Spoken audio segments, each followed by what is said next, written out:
This is A New Angle, conversations about how we're doing and where we're going. I'm your host, Justin Angle.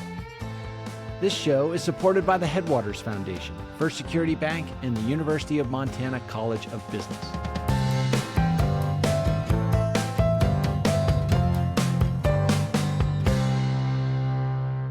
Hey folks, welcome back, and thanks for tuning in. Today, I'm speaking with Sean Patrick Higgins, founder and CEO of Storyhouse, a world-class film production facility located in Missoula, Montana. Sean and his colleagues at Storyhouse are making the case that Montana should be considered a premier location for all aspects of film production. Sean, thanks for joining me. Thanks for having me, Justin. Yeah, so tell us, where did you grow up and what did your parents do? I grew up in Northern California, a little cow town called Nicasio Valley. I know Nicasio Valley. You do? Yeah, Wow. I lived in Marin County for a number of years. There you go. Okay, Yeah. so that's a small coincidence. Yeah, I but- would ride my bike through Nicasio all the time. Okay, so we grew up down Old Rancheria Road in a little farmhouse.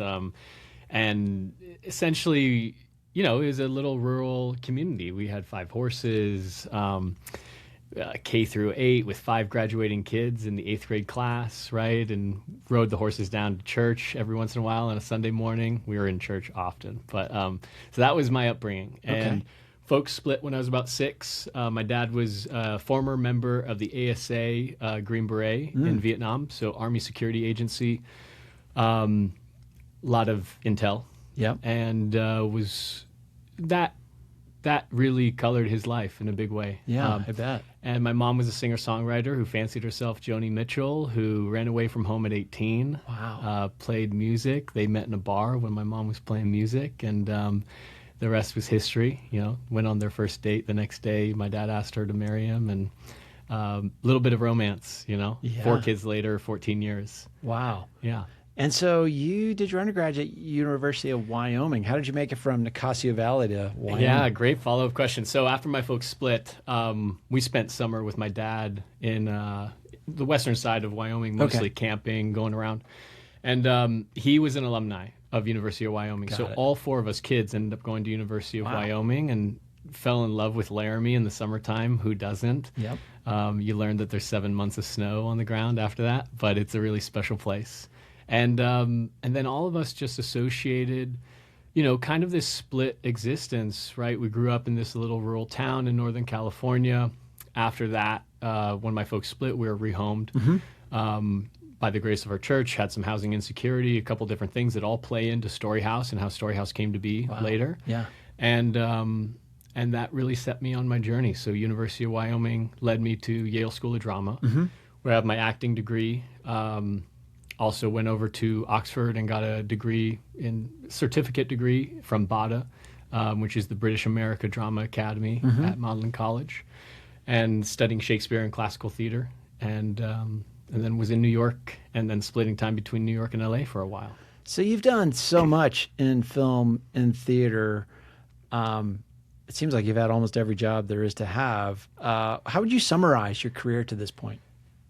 I would summarize it in a quick sentence as sometimes you find the long way around the barn to have complete creative agency and control and sort of be in charge of that artist's existence. I mean, you know a little bit about business and art, right? So all of us run our own business as an actor, as a writer, whatever it is. You have to really learn how to put together those lily pads and figure out how to get from one side of the pond to the next. Okay. And I would say I started writing because I wanted to have more opportunities on stage. So as an actor, I became an actor-writer. Then I started producing so that I could see the things that I wrote get made into film or stage work, and had some successful plays and a few other things. And then turned some of those independent films into projects that reached an international level. Sure. And different awards. Yeah. And so you just keep putting your head down and one foot in front of the other, and before you know it, you're, you know, taking out trash, but you're also the executive producer on something, and you do it all. I mean, so that framing is very entrepreneurial, right? Even as an actor, you're an entrepreneur, CEO of yourself, as you describe it. So really launching into Storyhouse, and we'll get to what that is, but the entrepreneurial spirit seems like it's always been there for you. Yeah, I think it has. My dad was a business consultant way back when. And so I think I probably osmosed in a lot of his business calls, whether we were driving down the road in his old station wagon Yeah. or somewhere else, you just start to hear and soak that stuff in. And that entrepreneurial spirit, I think it's endemic to the human condition. I think we're all dreamers when we really let ourselves be. And so if we have a goal of doing something rather than working for someone else in service of some other dream that might not be yours, I've really always been encouraged and have encouraged others to go out, and if you were living for yourself and dreaming your path, what would you do? Where would you walk? How would you get there? And so that's, I think, has bit me pretty hard in the best way possible. Yeah, so I'd love to revisit we'll step through the sort of economics of film and how the industry works, but talk about it seems like actor, writer, those two roles kind of go together, although not necessarily for everyone. There are some people that do either and not both. But is there like a progression, or is there, how would you decision tree your way through these various roles? I think I would say that as an actor, you're the athlete of the heart. Okay. And so you take this black and white on a page, and you have a director and some other creatives who are sitting around the room or behind the table who are trying to guide you towards this mecca or this, where the heavens open up and you're gliding and you're in the zone if you're thinking about sports. And as an actor, that's where you have to operate from. And so you're a vessel. And I think as the writer, you end up being the dreamer, and you have something to say, right? And you have something that you feel is undeniable that needs to be brought forward to the human consciousness and shared in some sort of community. I'll get back to that in a second, this sense of, gathering around and, paying commune or paying homage to something. And think that's all very, I think the act of making an art is sacred. And so, and then you have to get that out to the world at some point. So you learn to be a producer. And I do think that A does lead to B, does lead to C, bored of being a pawn on the chessboard, where if you're just the actor, you're playing out someone else's game, someone else's dream. All of a sudden you become the writer or the director, and you start moving the pieces on the board. And then ultimately you want to that meta theological explanation keeps growing. As your curiosity keeps growing, I think where you enter that game from continues to change. And is that the way it progressed for you? You just wanted to grow into more and more roles that encompass more and more of the scope of a production? I think where it came from me was just seeing things that were deeply fractured in the industry. Okay. Wanting to have more creative control and agency, growing up amongst this group of peers who I believe are the height of talent and artistry, and so many of them quitting the industry or turning from that path, giving up their gifts, and getting really lost. And so talk about those things that are fractured, because I think that might be the bridge to Storyhouse. What were before the idea for Storyhouse came about, what were you seeing as the problems in the industry? And that's a big question. There are many, but what were the ones that were particularly concerning to you? The largest problem the industry is still facing is this bloat.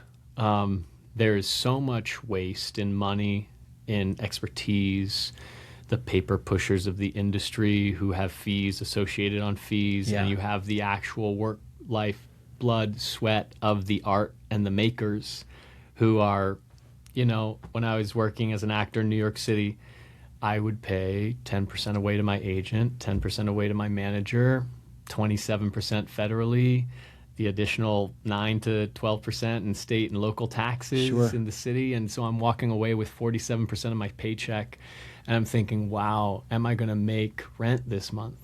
Right? And I'm working at a reputable off-Broadway theater at the time. So you have a good job. New World Stages in the Broadway box, something that, anyone who's a year out of grad school would dream of being. Working, living actor in New York City, check, pictures up all over Times Square, awesome. And you walk away and you're like, okay, can I make it to Trader Joe's for the groceries? Right, Can I make my rent? And you start to think about that process and understanding where all those dollars go, because there's a lot of dollars in the industry, right? And so that was where it started, with curiosity. And when you follow that curiosity, you find this bloat in the industry, and then you see that Hollywood is on a bubble. You see that commercial sound stages and leasing and the work that are in these major markets is it's running away. It doesn't pencil anymore. And I think that's where we looked at Storyhouse, right? Yeah. What happens when you remove the bloat? What happens when you go not from $9 to $13 a square foot for soundstage rentals back to a reasonable cost? You all of a sudden make that space attainable for the independent artists and independent films and studios to access it. So the opportunity is, there is bloat, are entrenched systems that are unmovable, largely based in Los Angeles in the film industry, and you and your colleagues saw opportunity elsewhere. We can go elsewhere and replicate this with fewer layers and fewer expenses. Yes, and I think we saw that opportunity to say, okay, well, it's not rocket science. There's some equation there that makes sense. Yeah. Let's get curious about it. Let's explore it. And then it is risky, right? So we started asking, how do we de-risk it? And then we happened to be shooting a film, Early Light, in Sheridan, Wyoming. And we learned about the housing issues in Sheridan, and we learned that there was 250 veterans living week to week on SSVF grants and with a hot plate and a bed in a motel. And I said, wow, this is my dad's story. We can do better than that. And I think that was just kind of like, okay, that's a real problem to solve.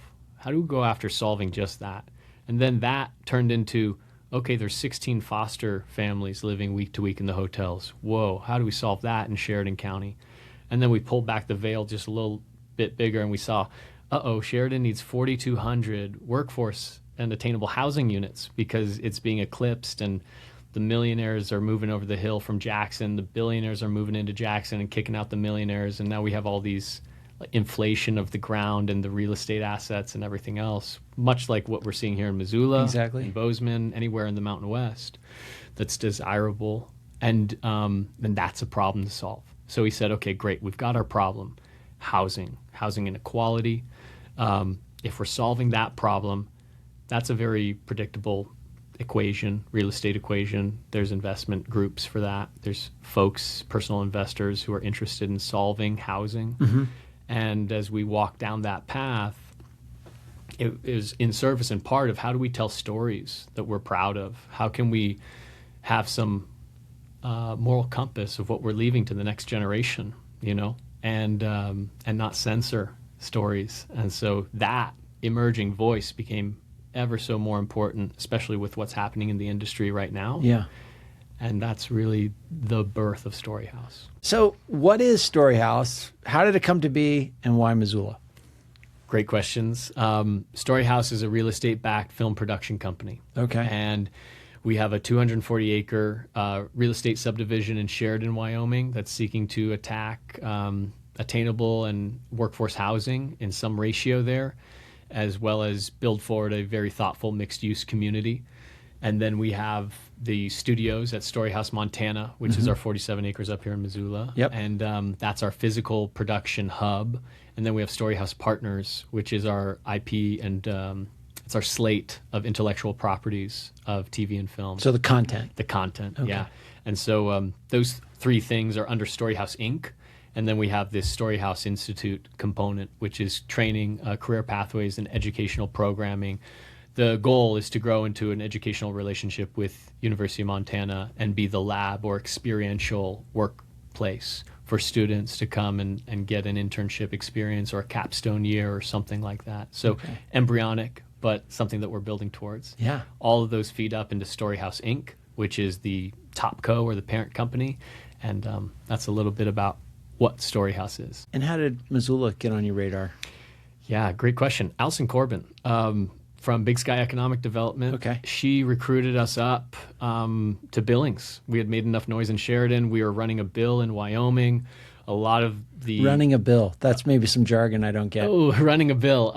Yeah, we were bringing legislation. Got it. Okay. I thought it might be Wyoming. that, but I didn't know if that was like a playbill or something. Yeah. No, we wanted to reignite the Wyoming film tax credit. Yes, okay. The WIFI program down there. And I was working on a task force with the Office of Tourism, a bunch of other folks, to reignite that effort. And we had made enough noise where the state of Montana took notice. And so between Alison Corbin and the Department of Commerce, I would say Storyhouse is a great business attraction success story for the Department of Commerce in Montana. For 3 years, we were exploring different Montana communities, bus and truck tour around the state, meeting with different representatives, trying to understand, would we fit in Billings? Would we fit in Livingston? What about Bozeman? What about Helena? We cut short a trip that was supposed to come to Missoula back in 2022, 23. And then Linwood Fields, who I'd connected with in 23 on the Media Act when we were working on the bill up here in Montana with a lot of the legislation that we were running in Wyoming, sort of melded that in and made an effort to make it more Montana filmmaker friendly. And then Linwood just sort of demanded that we come to Missoula and check it out. And of course, Yellowstone had been shooting here, so we knew that Missoula was film friendly and open to some extent. And then we were introduced to Grant Keir and the Missoula Economic Partnership and Julie Lacey and Christine Littig, and I just can't celebrate them enough and how much they did to make sure that we felt welcomed in Missoula. And then the whole, the city, Mayor Davis, and everyone else on down who really showed us that we are wanted. Right. And at what point is the Roseburg facility on the table? I mean, that seemed like a pretty, I don't want to say fortuitous set of events, but an amazing transition from one large scale industrial facility to potentially another. Yeah, economic development at its finest, I'd say. We were interested in what would happen if we brought our whole business plan in Wyoming to Missoula, and we were really interested in the Bonner site and some different areas over there. And on the eve of us moving forward on something out there, Missoula Economic Partnership just said, hey, let's take a pause. Love to show you this opportunity, but you got to sign all these papers. And so NDAs and so forth. Yeah. And it was the biggest silver lining we ever could have imagined. Yeah. We got to the site at Roseburg, hard hats the next day, and knew instantly this was home. How are we going to make this work? Because it was a much bigger dream than we had dreamed before. And I think that's something that I've found is I have often been called to continue to dream bigger in Storyhouse in order to meet what this thing is becoming. And I was walking the next morning, how are we going to make this pencil? I know what we have, and this is a huge opportunity, huge site for Roseburg. And literally was asking for a sign. I looked up and I saw S. Higgins Ave 100 at 4:30 in the morning as I was walking around after having a coffee from the Wren Hotel, and just was like, well, I guess that's the sign, literally. We go. Yeah. And we got to go. So let's connect some of these ideas. I mean, you talked about the problem of workforce housing, of jobs for people who need jobs, and maybe veterans feature prominently in that calculus.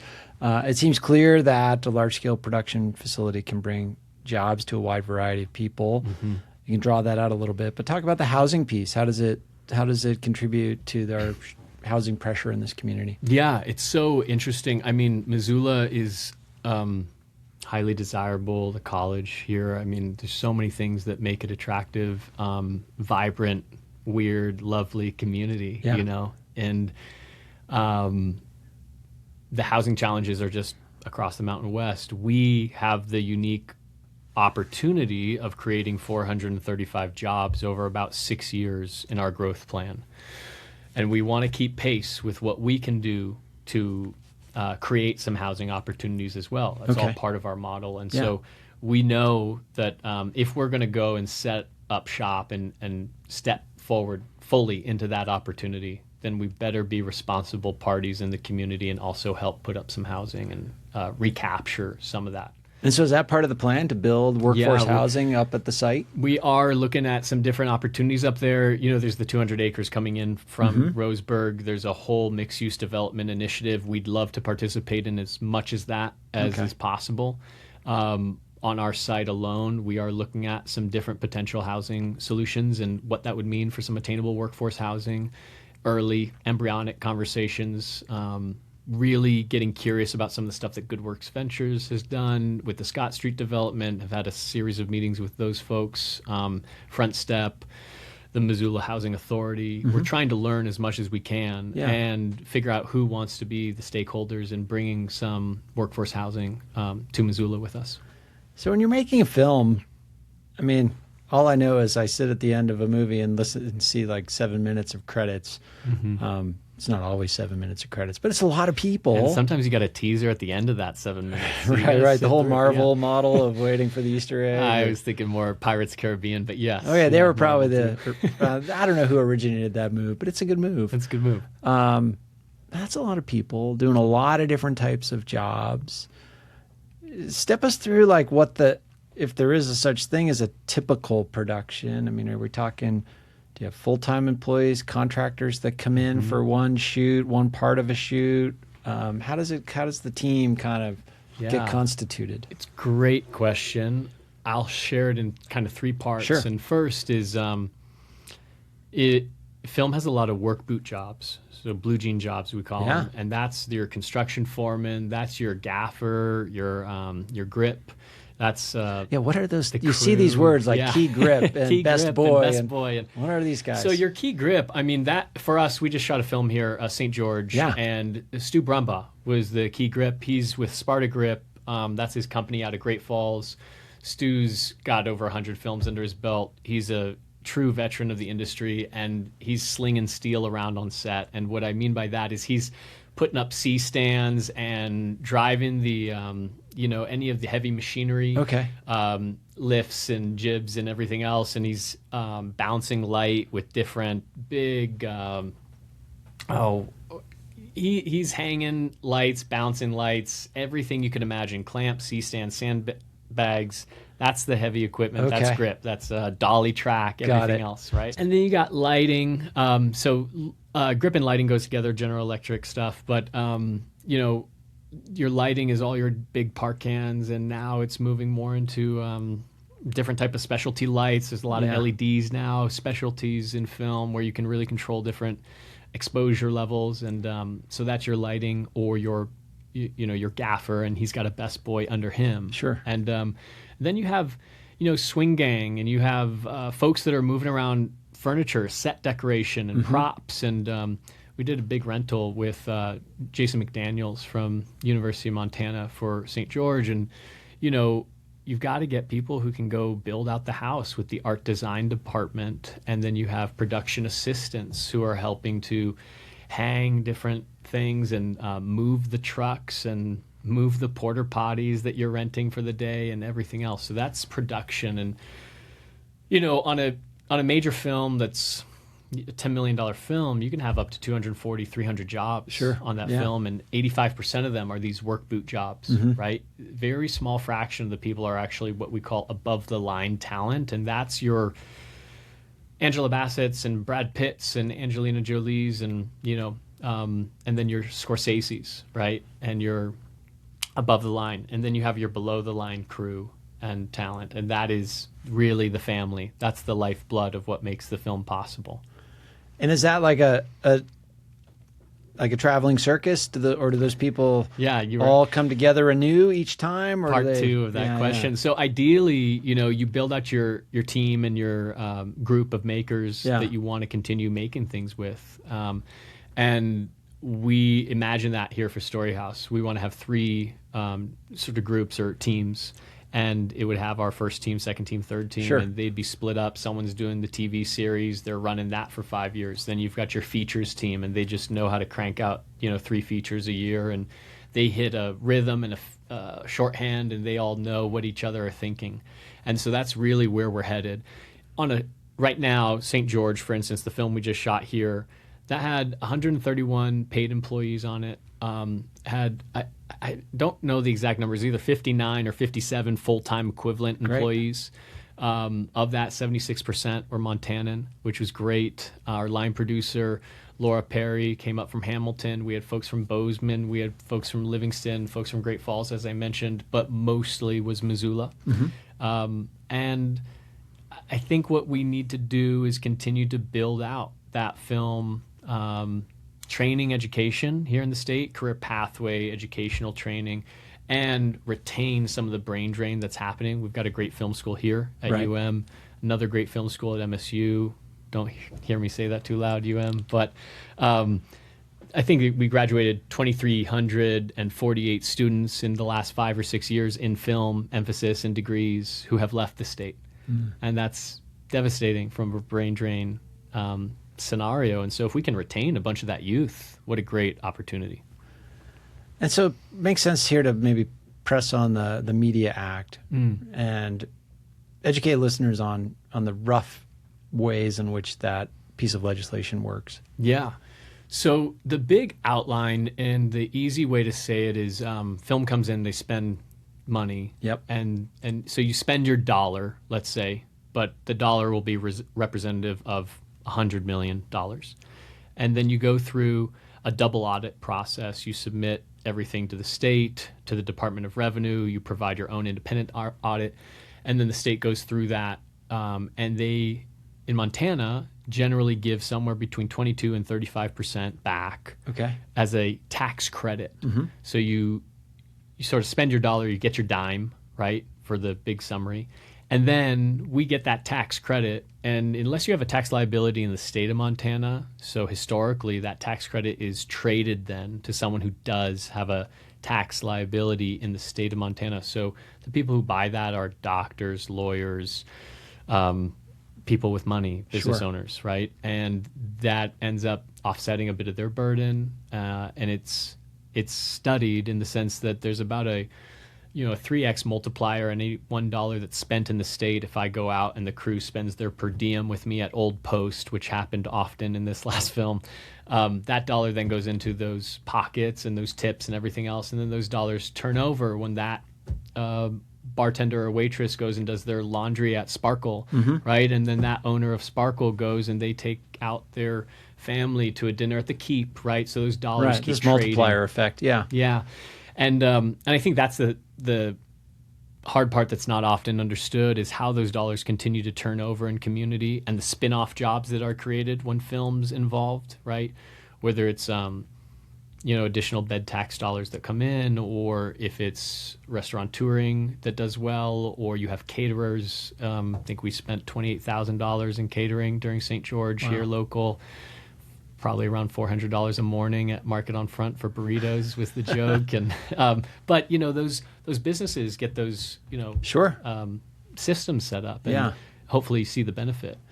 This is an effort by the state to subsidize your industry. Is the idea that this will be an enduring type of program, or is the idea that this provides a runway for Storyhouse and others to maybe get off the ground and then... So I think what we did with the Montana Media Coalition last year, which is a group of over 200 filmmakers in the state of Montana and 100 plus small businesses that wanted to see Senate Bill 326 passed, which reframed the Media Act. And what it did was 4 key things. One, it extended it for 20 years through 2045. It attempted to raise the amount allocated for that. It failed in raising the amount. It's still at $12 million annually. I'll get into that a little in a second. But what it really achieved was it set up these sideboards that protect Montana filmmakers and Montana small businesses. And essentially you have to domicile in the state of Montana to qualify for 40% of the film tax credit. And unlike Paramount Yes. coming in and snatching up all the credits. Exactly. With Yellowstone. Big Hollywood chases these incentives, right? Yeah. And so a lot of industries have gotten smart about it, like Georgia and Louisiana and these different states where they have these sideboard protections on Got it. it. And one of those things is this domiciled company where you're at least employing 15 Montana residents year round. Very important. Not many companies can qualify for that. Warm Springs, right? And Story House and a handful of others. And hopefully that incentivizes investment in the state, right? That's something you want to do. Yeah. Make those companies come to Montana if they want to play in this playground. Number two is qualified facilities. This encourages brick and mortar investment in the state and real dollars, construction dollars, et cetera. That impacts property taxes in a positive way for education. Sure. It impacts job creation, right? Someone's going to come and spend 8 figures, which is what we set the bar at for a minimum investment in the state to qualify for that bucket. You're making some serious investment in the state. And then there's Montana independent filmmakers get a bucket in that so that they don't have to elbow a Paramount out of the way, that we can still do the films that make sense, that are good training programs for Montanans, that if you're trying to get your business or your company started, you have a runway or a pathway to that. Right. And then there's 10% open reservation, which anyone can qualify for. And now this program, the way it's written, the Paramounts of the world, they were, I would say, taking advantage of the program. And I'll have to be a little careful so that Paramount doesn't come after me. But you end up using and utilizing a state's incentive and you squeeze it dry and then you move on to the next state. And that's exactly what they've done, moving to Texas in the way that they have. Those dollars that are paid out to big Hollywood, those end up benefiting the bottom line in California, right? And we've turned it on its head so that the industry works for Montana first. For Montana, by Montana was our slogan. The idea is you domicile in the state, you're paying a corporate state tax for the first time that returns to the general fund. You're a qualified facility, you're paying property taxes that impact education, childcare, other things that property taxes can be allocated for. And you're creating real jobs for Montanans at $87,000 on average annually, which is a good paying wage here. And so you've mentioned the production of St. George a couple of times. So first, large-scale production at the facility.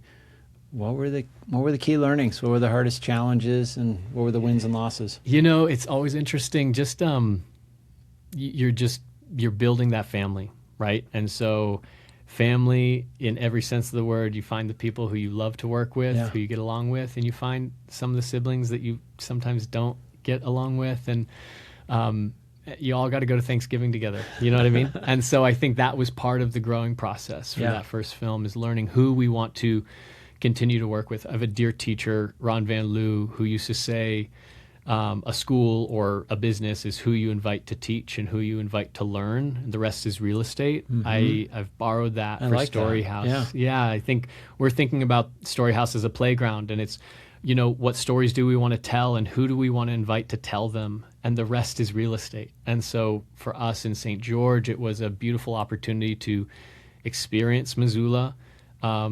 We overwhelmingly felt welcomed by the different businesses and folks who saw us on the street and people who walked by curious. We were working with National Down Syndrome Society to bring this film together. Right, is a prominent character in the film. Yeah, Kevin Iannucci plays Frank.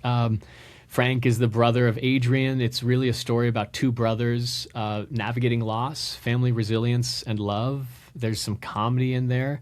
And it's on the backdrop of Missoula. And I've just seen the first cut last week. It's a rough cut. Yeah. It's a beautiful film. I think it shows Missoula off really well. And I'm excited to see where it goes. And how will audiences eventually make contact with that? Is that coming into focus at the moment? It or how is, does that work? So we're putting together a distribution plan for that right now. Okay. We have some early ideas of how that would work. We're trying to retain ownership over the license of it. Got it. And the intellectual property. And so we really are looking at licensing agreements for 2-3 years at a time. Trade that license, you get it back, you can redistribute it. And that ultimately is part of Storyhouse's, what we hope to do overall is control the intellectual properties so that we have agency over our own catalog of films. Okay. That in 10, 20 years, we're looking at this catalog of 30 to 40 pictures, TV series and features, and And we now have the ability to go and put that on a streaming platform if we choose. Sure. I mean, that becomes part of the equity of Storyhouse. That's right. Yeah. Yeah, they're all hard assets at the end of the day. Sure. Once you have it in the can and you really have something that can distribute and people can sit in the audience and see. I'd love to screen it at the Roxy. Yeah, there we go. The Wilma. I mean, that's really what we want. We will do a screening here, a premiere in Missoula. We'll also have a East Coast and a West Coast. So we'll keep you posted on that. So we're getting short on time here, Sean, but I do have a couple. Well, I just love to close with, there's so much changing in the industry. I mean, we sort of pointed to some of the problems with LA.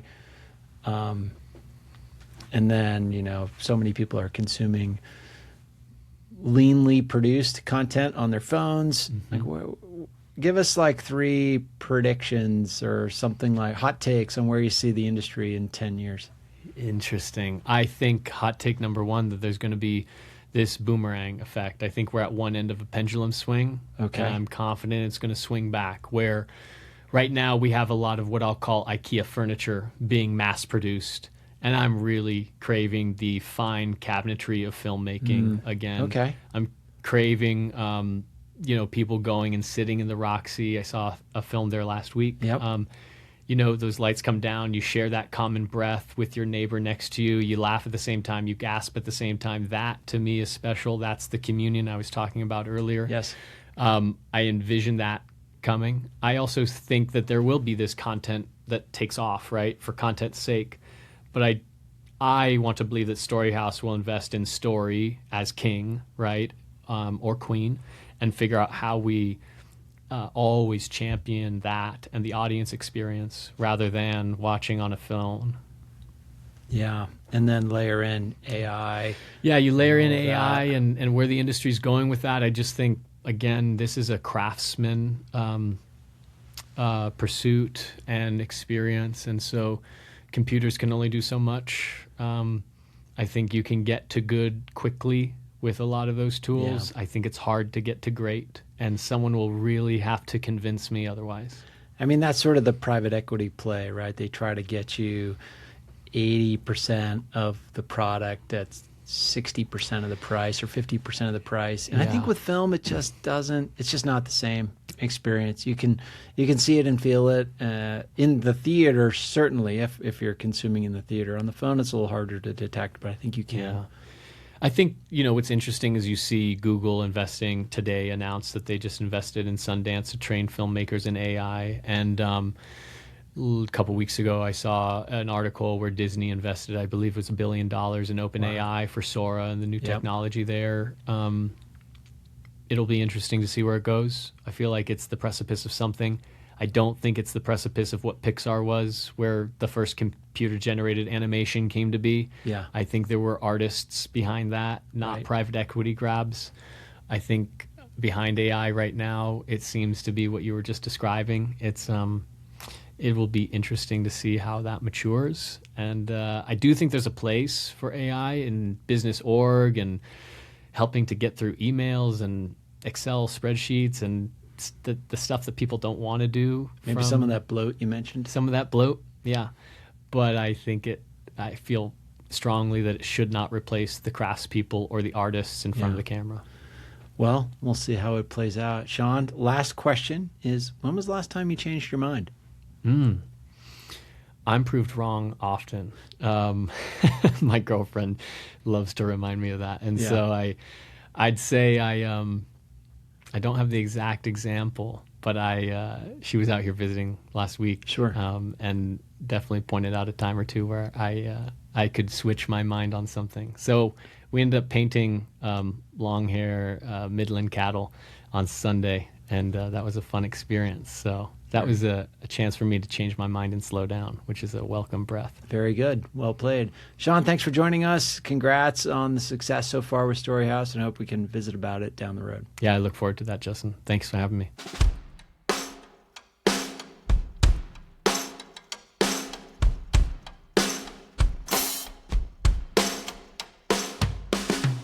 Thanks for listening to A New Angle.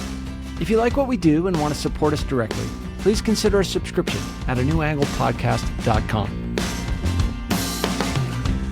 A New Angle is recorded at Studio 49, a a generous gift from UM alums Michelle and Lauren Hansen. Our presenting sponsor is the Headwaters Foundation, working side by side with Western Montanans to improve the health of our communities. We are also supported by First Security Bank and the University of Montana College of Business, with additional help from CED, Drum Coffee, and Montana Public Radio. Keely Larson is our producer. Libby Riddle is our production assistant. And finally, John Brownell, Jeff Ament, and John Wicks made our music. Thanks a lot, and we'll see you next time.